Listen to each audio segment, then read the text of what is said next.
pesquisador, professor, palestrante, e hoje eu vou falar de século XX, subir na vida, e século XXI, espiral.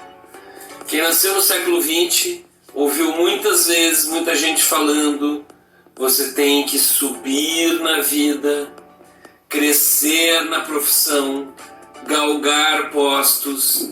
Isso era quase que mantras que a gente sempre ouviu. Por quê?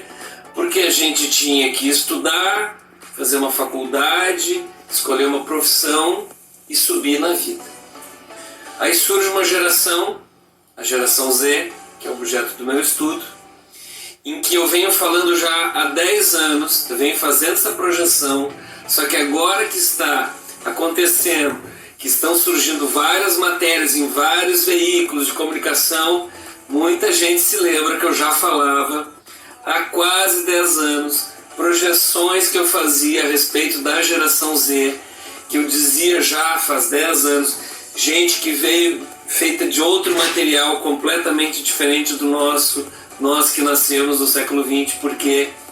Porque esse pessoal nascido no século XXI, ele é nativo digital, e nós do século XX somos no máximo imigrantes digitais, e vida de imigrante não é sopa. Então eu já dizia, e agora está acontecendo, que ao contrário de nós, século XX, que fomos criados para subir na vida, a geração Z veio para ter experiências, para ter uma trajetória em espiral. Eu vou contar uma história para vocês que ela é real, porque são várias histórias reais que eu combinei para fazer o exemplo do espiral. Então isto não é ficção, isso está acontecendo. Talvez não exatamente da maneira como eu estou contando, mas tudo que eu vou contar aqui para vocês, eu já ouvi, eu já pesquisei e eu já observei. Então é real.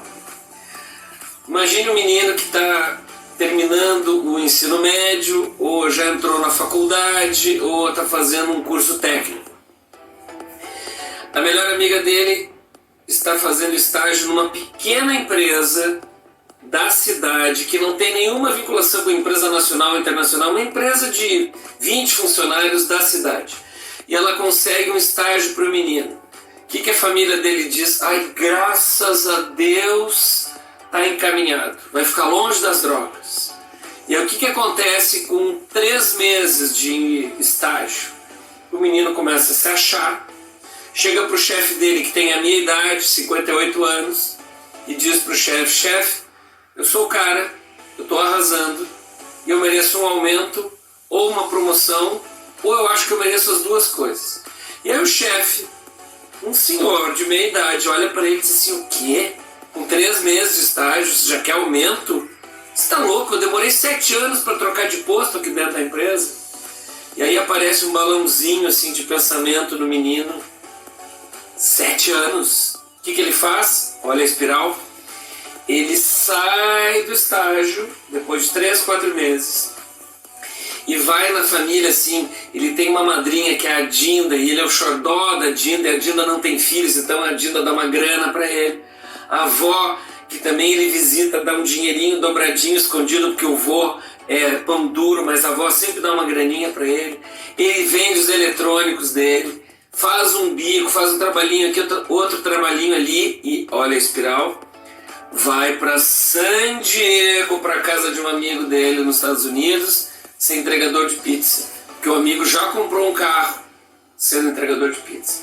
A família disse: não é possível, estava encaminhado, só pode ser droga, e ainda por cima faz uma tatuagem de dragão inteira no corpo. O que acontece com o menino lá em San Diego? Aprende a falar inglês fluente. 1 ano e meio depois, olha a espiral, ele volta para o Brasil falando inglês fluente. E o que acontece? As multinacionais preferem pagar curso de pós-graduação, mestrado, doutorado e até o curso técnico da função para quem fala inglês fluente, e não pagam o curso de inglês para quem tem mestrado, doutorado e pós-graduação. Por quê? Porque o importante é falar inglês fluente. Como ele volta, a espiral, hein? Como ele volta lá de San Diego falando inglês fluente, um colega dele, lá da escola, que já está trabalhando numa multinacional, indica esse menino, ele faz uma entrevista e porque ele fala o inglês muito fluente, ele é contratado e a família diz, graças a Deus, apesar do piercing que colocou lá em San Diego e daquela tatuagem de dragão no corpo todo, agora está numa multinacional, está numa grande firma, uma firma boa, se endireitou, se encaminhou na vida.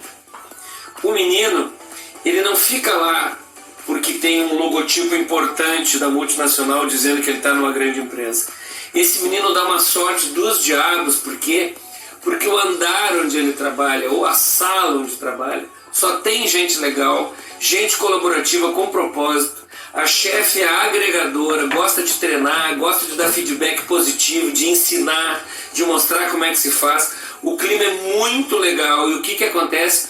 Ele fica 1 ano e meio lá naquela empresa. E aí a família diz assim, ai, graças a Deus agora está com a vida feita, está numa firma grande, uma multinacional. Pronto. Neste momento, o menino se apaixona por uma menina lá de dentro. Olha a espiral. E os dois saem da multinacional para montar um food truck.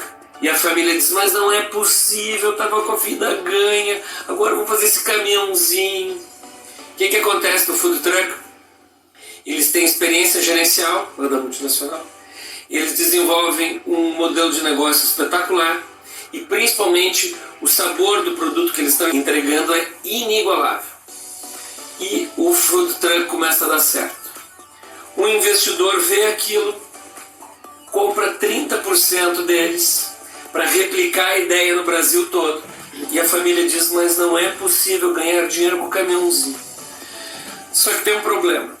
O que acontece com esse food truck, com esse empreendimento? O investidor coloca como seu representante na sociedade um cara que não é muito ético, que faz uns esqueminhas não muito legais com fornecedores, que trata mal os funcionários, e aí o casal fica um pouco incomodado com aquela situação, olha a espiral, e vende os 70% deles por metade do que vale, e vai para uma comunidade na Suíça fazer meditação, e a família diz, mas não é possível, isso é droga pesada, estavam ganhando dinheiro com o caminhãozinho, tinha um sócio bala lá. O que acontece lá no período de meditação? Num determinado fim de semana eles conhecem um cara de 30 e poucos anos, americano, que acabou de vender o aplicativo dele para o Google. E esse cara diz para o casal, vocês são brasileiros, vocês são legais, vocês são éticos, vocês têm experiência gerencial, vocês têm uma experiência como empreendedores no food truck, vocês são queridos, vocês são confiáveis, vocês são brasileiros, e eu vou montar uma startup em toda a América Latina com sede em São Paulo, e eu preciso de sócios confiáveis. O que acontece? Eles ganham $500 mil de luvas e 2% do negócio, olha a espiral, e voltam para o Brasil e a família diz, mas não é possível, apesar do cabelo pintado de roxo, do piercing lá de San Diego e do dragão tatuado no corpo todo, esses meninos estão ganhando mais dinheiro do que toda a família junta, reunida na história. O que acontece lá na startup? Eles trabalham durante 2 anos num esquema assim espetacular de trabalhar, super estimulante. Só que aí depois de 2 anos, como a parte deles já está valendo uns 10, 12 milhões, olha a espiral, eles saem da empresa e compram uma casa em Búzios, ou em Maresias, ou até na Praia da Pipa. Essa é a geração Z. A geração que não veio com aquela coisa que está impregnada em quem é do século XX de subir na vida, de crescer na profissão, de galgar postos. A geração Z veio ao mundo para ter experiências. Quanto mais experiências, melhor. Ela é nômade digital por natureza, eles vão poder trabalhar de qualquer lugar, eles já vão falar inglês fluentemente, todos eles, então eles vão girar e essa espiral vai ser assim. E quem foi educado, cuja mente foi formatada no século XX, não vai entender essa gente. Então o que as empresas têm que fazer, as organizações, as instituições têm que fazer? Tem que fazer um ambiente cujo clima seja legal para a pessoa ficar lá, como o exemplo do menino que ficou 1 ano e meio na multinacional, não porque era uma multinacional, mas porque era legal trabalhar lá. Porque ele trabalharia, inclusive, numa empresa de 5 funcionários, numa sala só, se fosse legal. Por quê? Porque ele quer ter experiências significativas. Esta geração não veio ao mundo para ter coisas, comprar coisas. Essa geração veio ao mundo para ter acesso a coisas. Não é à toa o sucesso do Spotify, Netflix, Uber, Airbnb, que são os exemplos de todas as palestras. Ou seja, eles não estão aqui para ter o tipo de vida que nós tivemos. Eles vieram inaugurar um novo tipo de trajetória, por isso que eu chamo de trajetória espiral. E eles não nasceram para acumular, eles nasceram para acumular experiências, não acumular bens. Então, o que fica de resumo disso tudo que eu falei? Ou a gente faz com que os lugares onde eles vão trabalhar sejam atraentes e legais, ou eles não trabalharão nesses lugares. E preste atenção, pode ser duro o que eu vou dizer, mas eu tenho que dizer. Nasceu neste século a primeira geração exclusivamente herdeira. Eles não se sentem na obrigação de serem sucessores ou sucessoras. Quem tinha um armazém lá no passado, um dos filhos ia tocar o armazém. Uma banca de advocacia, um dos filhos ia fazer direito. E assim sucessivamente. Todo mundo da família se sentia meio na obrigação de tocar alguma coisa que a família já tinha.